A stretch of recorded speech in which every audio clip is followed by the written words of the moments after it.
Hi everyone, Mumtaz all चॅनलमध्ये आपल्या सर्वांचं खूप खूप मनापासून स्वागत आहे। आज मी तुम्हाला गाजरचा हलवा कसा बनवायचा ते दाखवणार आहे। त्यामधली ही पहिली पद्धत। गाजरचा हलवा बऱ्याच पद्धतीने बनवतात। त्यासाठी आपल्याला साहित्य पुढील प्रमाणे लागणार आहे। गाजर किसण्यासाठी एक पॉट लागणार आहे, किसणी लागणार आहे, गाजर लागणार आहेत आणि काजू बदाम ड्रायफ्रुट्स लागणार आहेत, साखर लागणार आहे, वेलची पूड लागणार आहे। तर अशा पद्धतीने आपल्याला तयारी करून घ्यायची आहे। हलवा करण्यासाठी गाजरची क्वांटिटी आपल्याला अंदाजानेच घ्यायची आहे, कारण हा पूर्ण केस आपल्याला नंतर मोजून घ्यायचा आहे कपने। तर मी आता हे पूर्ण गाजर किसून घेणार आहे, केस तयार करून घेणार आहे पूर्ण गाजराचा। तुमच्याकडे जर फूड प्रोसेसर असेल तर तुम्ही फूड प्रोसेसर मध्ये सुद्धा त्याचा केस तयार करून घेऊ शकता। फूड प्रोसेसर मध्ये पटकन तयार होतो गाजराचा केस, पण सर्वांकडेच फूड प्रोसेसर नसतं, म्हणून मी किसणीनेच गाजर किसून दाखवत आहे। अशा पद्धतीने अर्धा किलो गाजर घ्या किंवा 1 किलो गाजर घ्या, क्वांटिटी तुमच्या आवडीनुसार तुम्ही घेऊ शकता। अशा पद्धतीने मी पूर्ण गाजर किसून घेणार आहे, कारण हा केस नंतर मोजून घ्यायचाच आहे आपल्याला। गाजरच्या बऱ्याच रेसिपीज मी तुम्हाला दाखवणार आहे। हिवाळ्याच्या सीझनमध्ये गाजर भरपूर प्रमाणात मिळतात आणि गाजरचा हलवा म्हटलं म्हणजे सर्वांनाच गाजरचा हलवा आवडतो। गाजरचा हलवा नाश्त्यासाठी पण आपण करू शकतो किंवा जेवणानंतर स्वीट डिश म्हणून सुद्धा आपण बनवू शकतो, किंवा कोणी गेस्ट वगैरे आलेत आपल्याकडे तर त्यांना सुद्धा हा स्वीट डिश म्हणून खूप छान आयटम आहे। आणि इन्स्टंट हलवा कसा बनवायचा त्या पण टिप्स आणि ट्रिक्स मी तुम्हाला सांगणार आहे। तर अशा पद्धतीने सर्व गाजर मी किसून घेणार आहे। तर पूर्ण गाजर किसून घेतल्यानंतर एक कढई घ्यायची आहे, त्याच्यामध्ये आपल्याला तूप घालायचं आहे। तूप तुमच्या आवडीनुसार कमी जास्त करू शकता तुम्ही। मी 2 टेबलस्पून तूप घेतलेलं आहे। तुपाची क्वांटिटी तुम्ही वाढवलीत तरी चालेल, कोणाला तूप जास्ती खायला आवडतं तर तुम्ही तूप त्याच्यामध्ये जास्ती सुद्धा ॲड करू शकता।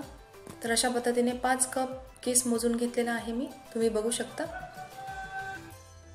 मी गाजरचा केस किती प्रमाणात घेतलेला आहे ते तुम्हाला स्पष्टपणे दाखवत आहे। व्हिडिओ स्किप सुद्धा केलेला नाही आणि कट सुद्धा केलेला नाही। तर 5 कप मी मोजून गाजरचा केस घेतलेला आहे। गाजरच्या केसाची क्वांटिटी सुद्धा तुम्ही कमी जास्त करू शकता। पूर्ण गाजरचा केस याच्यामध्ये घातल्यानंतर म्हणजे तुपामध्ये घातल्यानंतर तो चांगल्या पद्धतीने परतून घ्यायचा आहे। खरपूस खरपूस छानपैकी परतून घ्यायचा आहे। जेवढा तुम्ही परतून घेणार तुपामध्ये तेवढी त्याची टेस्ट वाढते। छान असा परतून घ्यायचा आहे। आणि कोणताही पदार्थ करायचा म्हटलं म्हणजे थोडासा वेळ द्यावाच लागतो, तरच तो पदार्थ छान होतो। मला एक इम्पॉर्टंट सांगायचं होतं तुम्हाला की माझं चॅनल तुम्ही सबस्क्राइब केलं असेल आणि बेल बटन जर टच केलं नसेल तर तुम्हाला मी बनवलेल्या रेसिपीजचे नोटिफिकेशन्स मिळणार नाहीत। म्हणून सबस्क्राइबच्या साईडला बेल बटनवरती टच करून ऑलचं ऑप्शन टच केलं तरच तुम्हाला माझ्या रेसिपीजचे नोटिफिकेशन्स मिळतील। म्हणजेच ज्या रेसिपीज मी अपलोड करेल त्या रेसिपीजचे नोटिफिकेशन्स तुम्हाला पटकन मिळतील। गॅसची फ्लेम मोठी ठेवूनच गाजरचा केस परतून घ्यायचा। हलवा करण्यासाठी आपल्याला बराच पेशन्स ठेवावा लागतो। गाजरचा केस 20 ते 25 मिनिटं परतून घ्यायचा आहे। गॅसची फ्लेम मोठी किंवा मीडियम ठेवली तरी चालेल आणि कलर चेंज होईपर्यंत आपल्याला परतून घ्यायचा आहे की जेणेकरून गाजरची क्वांटिटी हाफ होणार नाही, तोपर्यंत आपल्याला हा गाजरचा केस परतून घ्यायचा आहे।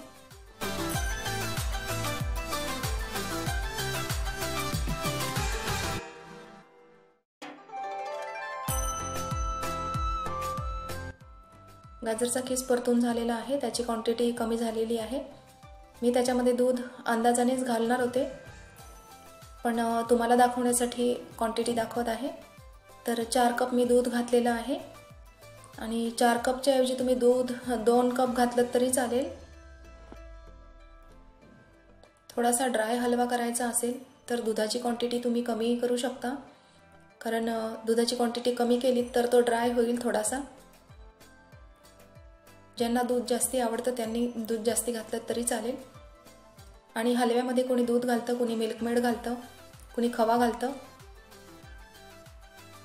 गाजरचा कीस भाजून झाल्यानंतर त्याच्यामध्ये दूध घातल्यानंतर चांगला परतत राहायचा आहे आणि त्यानंतर 2-4 उकळ्या आल्यात की त्याच्यावरती आपल्याला झाकण ठेवून शिजवून घ्यायचं आहे।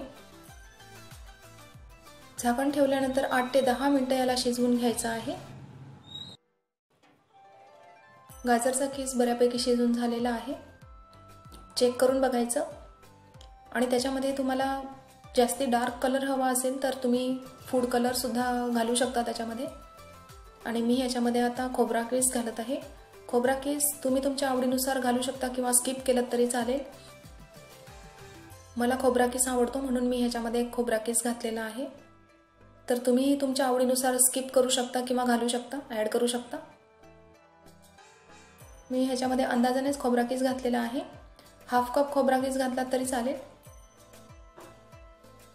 आणि पाऊण कप मी मिल्क पावडर घातलेली आहे याच्यामध्ये, पाऊण कप म्हणजे 3/4 कप।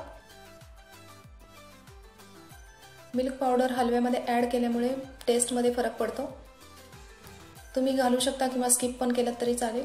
माझ्याकडे होती म्हणून मी याच्यामध्ये ॲड केली। आपल्या घरामध्ये जे इन्ग्रेडियंट्स असतील त्यानुसार आपल्याला हलवा बनवायचा आहे। मिल्क पावडर घालायची असेल तर घालायची किंवा स्किप करायची, असं कंपल्सरी नाही आहे की घातलीच पाहिजे मिल्क पावडर त्याच्यामध्ये, आणि आवडत असेल तर घालायची।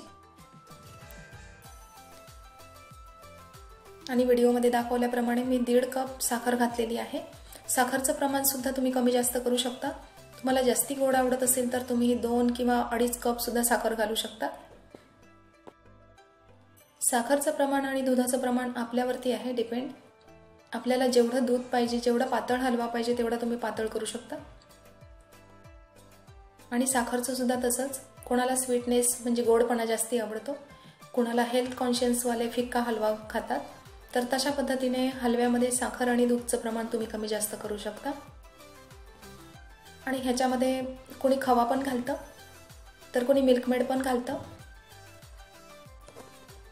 हलवा करण्याच्या पद्धती बऱ्याच आहेत। बदामचे काप मी चिरून ठेवले होते, तर बदामचे फ्लेक्स सुद्धा त्याच्यामध्ये ॲड करू शकता। आणि काजूचे तुकडे, काजू पण मी थोडे बारीक बारीक छोटे छोटे पीस करून ठेवलेले होते। जर जे आपल्याकडे ड्रायफ्रूट्स असतील, आवडत असतील तशा पद्धतीने तुम्ही त्याच्यामध्ये ड्रायफ्रूट्स ॲड करू शकता, पिस्ता पण ॲड करू शकता। आणि वेलची पावडर घालायची आहे। आणि ड्रायफ्रूट्स घातल्यानंतर आपल्याला हलवा थोडा शिजू द्यायचा आहे। तर अशा पद्धतीने आपला हलवा तयार झालेला आहे। तुम्हाला आजची माझी रेसिपी आवडली असेल तर इन्स्टावरती मला फॉलो करून तुम्ही बनवलेले रेसिपीजचे फोटो काढून शेअर करू शकता। तर तुम्ही माझी रेसिपी वेळात वेळ काढून बघितल्याबद्दल धन्यवाद। आणि सर्वात महत्त्वाचं म्हणजे लाईक, शेअर, कमेंट, आणि नवीन असाल तर सबस्क्राईब करायला विसरू नका। आणि बेलला टच करून ऑलचं ऑप्शन टच करायला विसरू नका। आपण पुन्हा भेटूया एक नव्या खमंग रेसिपीमध्ये, तोपर्यंत खुश रहा आणि खात रहा।